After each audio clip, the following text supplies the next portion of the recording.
Try not to look like one of those cooking shows where I get flour all over the place.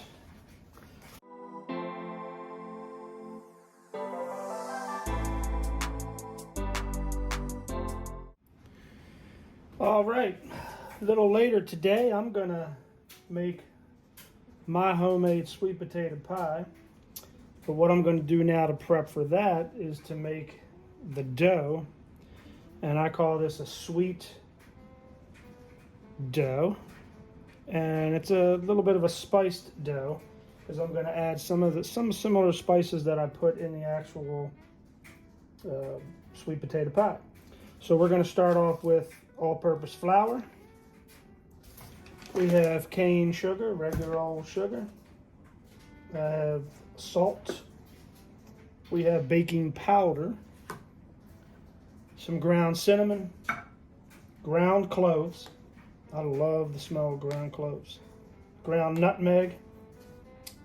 Butter. 1 stick, as you see. I'm going to use a fork in my process. I'm going to use a little whisk. Got 2 eggs sitting here waiting for us. Got a nice big old bowl. So let's go ahead and get started. I'm going to put the butter back in the refrigerator because you want your butter cold for making this dough. You can do this in a food processor or you could do it by hand. I like to do it by hand, so I'm actually going to put some gloves on so my good old fingers aren't in everything. All right, we're going to start with 2.5 cups of flour. So get my all-purpose flour here.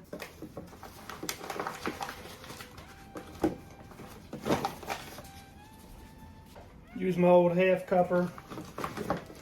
Do this. I'm going to need 5 of these. I kind of pack my flour in, even it off on the top. So we got 1.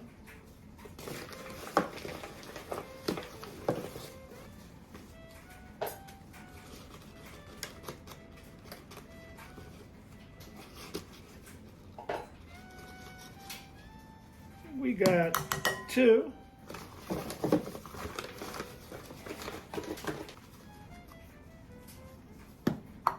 3. We need 2 more of these. So I'm going to pack this down, even it out. That gives me my 4th. And this will be our final one.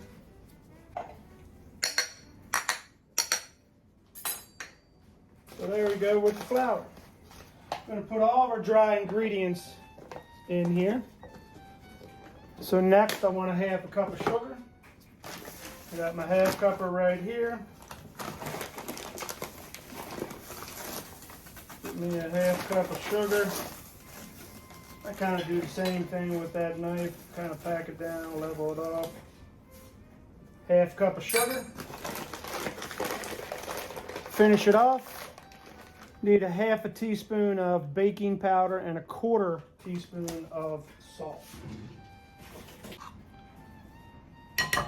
There's my 1/2 of baking powder and finish it up with a 1/4 of salt. So we got a 1/4 teaspoon of salt.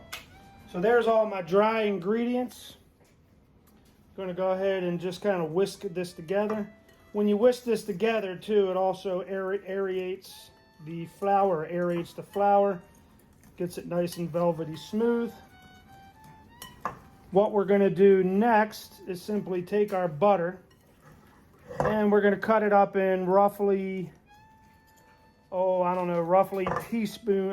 tablespoon size pieces.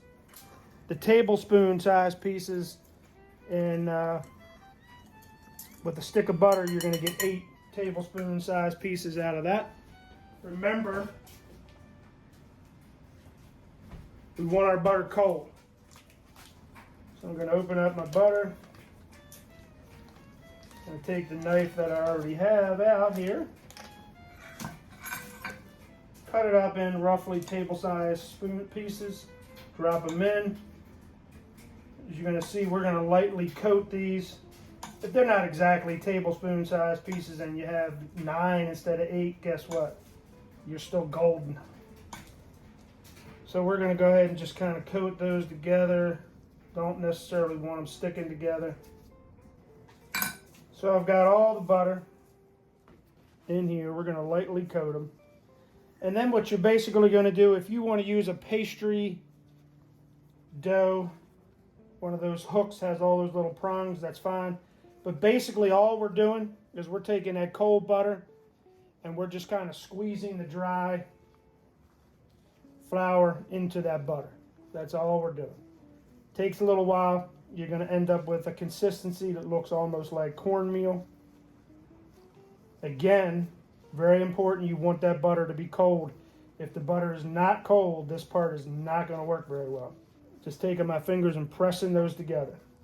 This is enough dough right here. I should have said that in the beginning. This is a double recipe. So for the numbers that I gave you, if you want to cut those in half, that should be enough to make a single dough. I'm using a deep dish pie, so I will probably not use all this dough this particular time. It can be refrigerated for a few days, and it can also be frozen. So if you have some extra, you can freeze it. But I want to make sure I have enough. I like a thicker dough. To me, the dough is just as much of a part of the pie as the filling. So again, get in here. This takes a little while. Just have to have some patience with it. Again, if you have the pastry kneader cutter, that's fine as well. That pastry blender does kind of the same thing. But again, you don't want any big chunks of butter. So you just want to keep going. Find those big chunks. If you want, if it's easier for you, you can put your butter in a little bit at a time. So you can make sure that you're not working with all of it at the same time, and you can get rid of all the chunks in that one piece of butter. That's fine as well. But I just want to get this crumbled up. I'm going to continue this. Make sure you go down the bottom. Make sure you don't have any pockets of just dry flour. And again, you're looking to get rid of those big chunks and just have the consistency sort of like cornmeal. All right, so that's what we're looking for. We're looking for that consistency. Okay, again, scrape on the bottom, get that all together. Last piece of this, while I have my dry ingredients here, I'm going to go ahead. I don't have any magic number. I'm just putting a little bit of cinnamon in here, not a ton. I'm going to put a little bit of cloves. I love the smell of cloves. And I'm going to do the same thing with my nutmeg.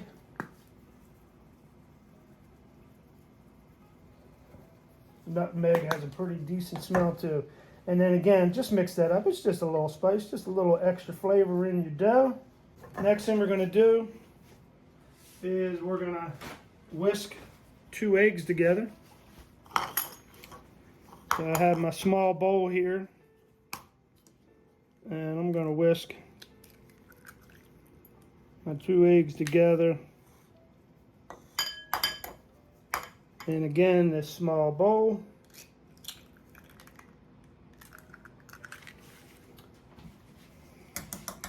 Break up those yolks. Whisk this sucker together. We got that nice and mixed up. Now what we're going to do is we're going to mix this in with a fork. So I'm going to put a little bit of that mixture in, and I'm just going to take my fork and I'm going to mix it in. Remember, you're always going to keep scraping. That fork allows it to take it through those prongs. Got both my eggs in there. And we're just going to move everything around. And we're just going to mix this up. And we're just going through it. Just pressing down with that fork. Just keep going around. Mixing everything together. Going to keep doing this until the dough begins to hold together. Still going to be somewhat dry. But it's going to look like it's going to start holding together. Alright, once I've mixed that in with that, now I'm just going to go ahead in and just kind of mix together and start forming this dough.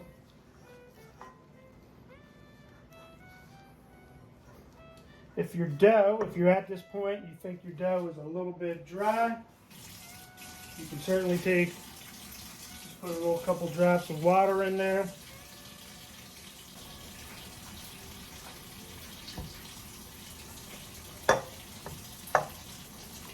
Get to dry your ingredients that are sticking to the bottom. Just continually kind of mix these together. I'm just going to get a little bit more moisture, not a whole lot. If you get to the point where you add a little moisture and it looks a little too moist, guess what? You can throw a little bit of flour in there. So I'm just going to knead this so all my ingredients will start coming together.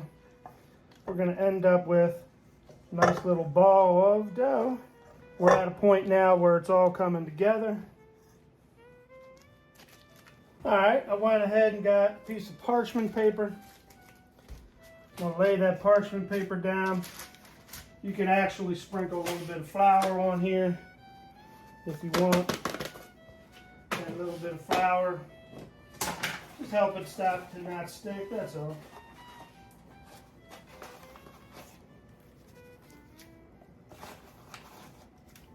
So all that's doing, helping it to not stick. Roll that over there a little bit. You can put this in any shape you want. My suggestion is if you were going to freeze some of this, that you kind of get it into the shape, you know, a certain thin shape, because guess what? If you're going to defrost it and it's already thin, it's going to defrost and it's going to thaw out pretty quickly. So again, I'm just going to take this back and forth a few times, just knead it. We're just making sure that we're getting all this put together. It's going to give me some nice dough, nice piece of dough when I'm ready. But that's all I'm looking for. I'm looking for that ball of dough, just like that. I'm going to go ahead and, if you have plastic wrap, whatever your choice is, plastic wrap, I'm just going to take a gallon bag and I'm going to put my dough inside my gallon bag. And inside of my gallon bag, I want my dough to form up a little bit. I want it to get cold. So I'm just going to kind of push this down in a circle a little bit. Thin it out so it can get cold.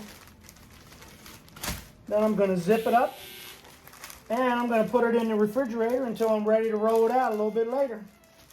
So I'm going to zip this sucker up, and there's my dough that's going in the refrigerator to wait for later. We'll come back to this when we do the sweet potato pie later.